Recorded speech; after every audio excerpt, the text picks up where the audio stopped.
Now let's get you the latest tensions between Israel and Palestinians. A member of the Palestinian group Islamic Jihad has died in an Israeli prison. And shortly after his death was announced, rockets were fired from Gaza towards Israeli territory. Khader Adnan was member of the Islamic Jihad group. The 45-year-old was accused by Israel of supporting terror, affiliation with the terror group and incitement. He was detained from West Bank in February this year. Adnan had been on a hunger strike for the last 87 days. Israel said that Adnan refused medical treatment and was found unconscious in his cell early this morning. The prison authorities said attempts to revive him failed. He was rushed to a hospital and pronounced dead there. Adnan's lawyer, however, has accused Israel of medical negligence. Lawyer Jamil Al-Khatib claimed that they had demanded that Adnan be moved to a hospital, but the lawyer says that demand was rejected by Israeli prison authorities.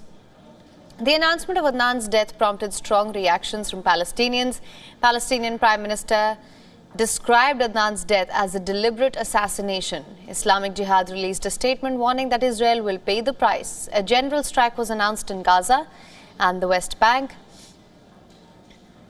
The news of Adnan's death quickly followed by rocket fire from Gaza Strip. Sirens rang out in Israeli border communities, sending residents running for cover. Israeli military said 3 rockets were fired from the Gaza Strip but fell in open areas.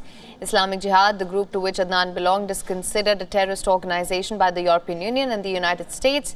Islamic Jihad has limited West Bank presence, but it is the second most powerful armed group in the Gaza Strip.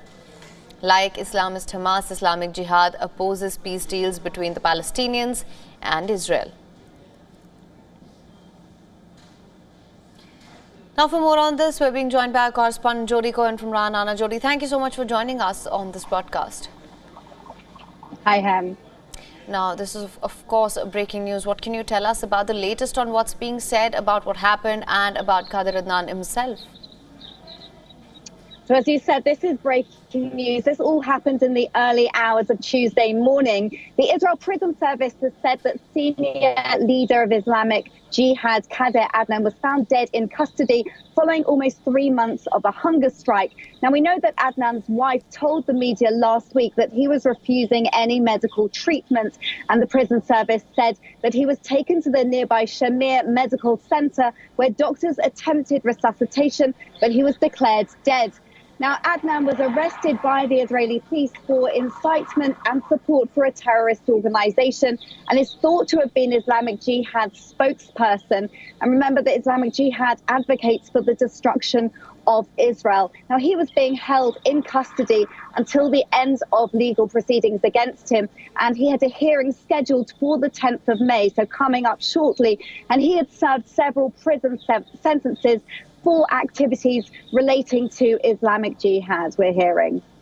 Right. Now, what's been the response, just for more clarity here, on the Palestinian side, and what's likely to happen next? Are we looking at another flare-up as a result? So Palestinian Islamic Jihad has blamed the occupation for his death and warns that there is a price to be paid. They called for a general strike in the West Bank and in the Gaza Strip. And as you said, at least 3 rockets were fired from Gaza into southern Israel this morning. Now, Hamas, which rules Gaza, has warned that they will escalate. And Palestinian Authority Prime Minister Mohammed Shia said that he called this a deliberate assassination and has called for an international investigation into the matter. Now, the Israel Defense Forces are expected to respond to the rocket attacks. Until that actually happens, we won't know for sure. And they're also thought to be readying for a potential escalation of rocket fire from Gaza into Israel. Right, Jody, thank you so much for bringing us all the latest on that. We will, of course, continue to monitor the developments very closely. Thank you. WION is now available in your country. Download the app now. Get all the news on the move.